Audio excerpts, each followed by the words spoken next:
Well, good afternoon, everyone, and welcome to another exciting episode of Hobo Hero. Well, I've been in Miami for the past couple days now, and initially the trip didn't start so smooth. Apparently, I mistake 8 o'clock, 8:15 p.m. for 8 a.m. because in my mind's eye, I'm still in military time, and when I hear 8:15, to me it's 8:15 in the morning as opposed to 20:15 at night. So, and it didn't help that the print was so freaking small I could barely read it without my reading glasses. Anyway, so I'm at this hostel called Bikini Beach Hostel in Miami, Florida. I keep calling it Bikini Bottom. Too much SpongeBob references, but it is what it is. It's very cheap, $20 a night. Can't beat that at all. It beats sleeping in the car. It gives me a nice bunk bed with a shower and, do my business and what I got to do. And then throughout the day, I can be out and about. As of now, they told me the clientele is friendly now until we get to the weekends, and then that's where the clientele becomes a little, a little dubious. So they suggested that I put my clothing in a locker, once Friday hits, because it brings in all the strangers, so to speak. Sort of reminds me like a homeless shelter that you got to pay for. I hate to say it, but that's just how it is. Anyway, but I like it here, man. The freaking weather is hot as balls. I'm sweating my ass off, and right now I'm in this park. It's like a workout park, and if you can see this here, all these different equipments and stuff like that you can use to, work out with, So not too bad, man. We actually should have something like this where I live in Quincy, because this is a great idea anyway. Yeah, so that's it so far for now. I'm booked there for like 7 days, so I'll be checking out on the 10th, but I may just stay a little bit longer. It's not a bad place here. I just want to see what the clientele on the weekends is, see if it's worth staying or moving on to another location. But definitely, I like Miami because it definitely feels like I'm in a different country. A strong lighting vibe here. The food's good, man. I've been trying to stay with only ethnic food only to get myself like acclimated. It makes me feel like I'm doing international travel. So when I do go to Colombia or South America, that will be it'll be ideal for the most part. But other than that, that's it. So far so good. Speaking of which, here's my gripe, and this has nothing to do with my situation. Is this pandemic come along, and with this whole COVID-19 and the vaccine, and I had to do it because of my job, and because mostly it's required. There's no written rule about it, but at the same time, if you get it, the town will find a way to screw you. So sometimes it's just best not to fight the system, just do it. And at my age, if something happens to me, it is what it is. I mean, I'm still young, but I'm okay. But what I did not want was for my kids to be vaccinated versus this, because for a disease that has a 98% survival rate, and and it really affects people who have high comorbidities like diabetes, hypertension, cholesterol issues, respiratory issues. Usually anybody who's healthy, you're gonna survive it. It's just a fucking flu. Excuse my French. But I get it where there's a lot of elderly people that's, are more of a victim to it.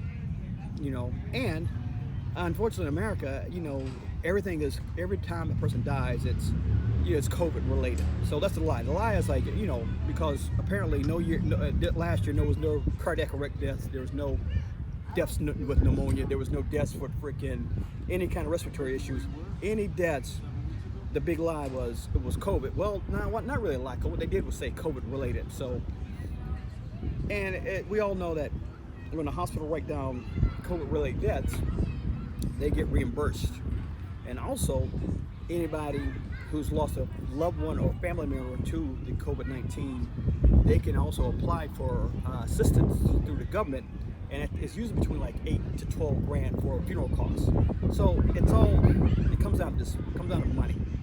And the problem with that is it jacks the numbers go up. So every time somebody dies, it's COVID, and that's the problem. Where where every other country like Thailand has, I think their COVID death was like less than 100, even though they had like 20-something thousand infections, but 98 people died of COVID, because that's the real count, as opposed to like the other deaths that may happen, like cardiac arrest, or old people dying of pneumonia, which normally happens regardless whether it's COVID or not. But here we are. So that's just the thing. But getting back to my kids, I didn't really want them to have it because it's experimental. We don't know enough about this vaccine in it yet to co-sign on it. And when you take that vaccine, you are a willing participant, which means the government is not responsible for anything that happens 5 years from now or 10 years from now. Neither is the pharmaceutical companies. They have a write-off. All right, so that means Pfizer, Moderna, Johnson & Johnson, they have no legal obligation to take care of you or fix it, because here there is a right to have it because of it's a need. All right, it's the good of the citizens, the good of the whole, So that's the only problem with this. So we don't know what the ramifications of this is going to be 10 years from now or 5 years from now. We don't know if it's going to cause genetic sterility. We don't know if it's going to cause, or correction, not cause, but activate genetic markers in your body that's going to bring out cancers that was hidden in your body. We don't know what type of mental issues this may cause later on down the line. We don't know a lot of this stuff because there is no science behind it and there's no research. You can't make a vaccine within a year and go, okay, we're good, we're ready to go, let's go. Inject this into your arm and let's roll the dice and hope for the best. But getting back to my tangent, so I was talking to my wife before I left, ex-wife, before I left to go to Miami, and my daughter was telling, oh yeah, I got the vaccine. I'm like, what? She was like, yeah, my mom got the vaccine. I'm like, what the fuck did she do that for? And then she was like, oh well, she did it, so. And I'm like, I wish she would have came to me and said, this is what we're going to do, because even though we're not married anymore, I still should have some say in my kid's health or whatever medical procedures that may happen. But of course, she's going to do what she's going to do, and she knows my opinion on it, so she's, it's F you, Jim. It is what it is. So I ended up having a nice little talk with her prior to me dropping the kids off, and I know she didn't like it. And like I said, she's my baby, she's, my ex, so I'm gonna take it easier. I'm not gonna be mean about it, because I could have been fucking mean about it, but I ain't. But I let her know the concerns, and those same concerns that I'm telling you guys now, she didn't consider. She got hyped up with the alphabet soup media, and all of a sudden it's just believe the hype. And I told him, there's no need. She's like, well, she's going to be going to college in a couple of years, and they're going to require it. Well, in a couple of years, something may happen where they may figure out something that may not be right. Or there may not be a need to have it because it's eradicated. Even though I think every year you're going to have to take a booster. You're going to have to do a booster at least once a year to get the update version of these bugs. Just like your cell phone, because there are going to be new variants out with this virus. So every year it's just, give me more money. Here's your updated shot. Bam, you're good to go. All right.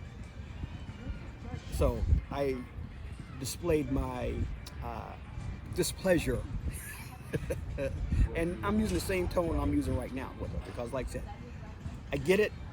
I understand she did it out of fear, so I'm not. And you know, like I said, her heart was in the right place. I hope.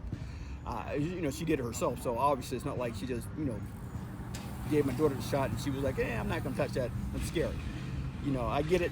You know, but at the same time, you know, we as people, we gotta like think out the box. You know, there's a reason for everything, and it always comes down to profit.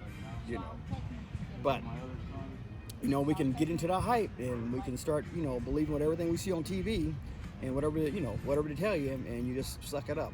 You know, but you know, everything has consequences, and you know, we all have to be willing to face those consequences. And there ain't gonna be no crying in baseball once those consequences hit. So we need to, you know, think clearly, you know. But at the same time, like I said, some of us, you know, we're in a position where you got no choice. It is what it is. Especially if you're gonna do international travel, you know, that's something you got to do. You know, you got to bite the bullet, roll the dice, expect the worst, but you know, hope for the best. Anyway, so I hope you guys are staying safe. You know, staying sane, hopefully too. That'd be nice. You know, try to get out and enjoy the day. It's a beautiful day here in Miami. You know, hot, muggy, but a good breeze going on. I'm gonna finish my PT, and I'll talk to you guys soon. All right, have a good one. Bye now.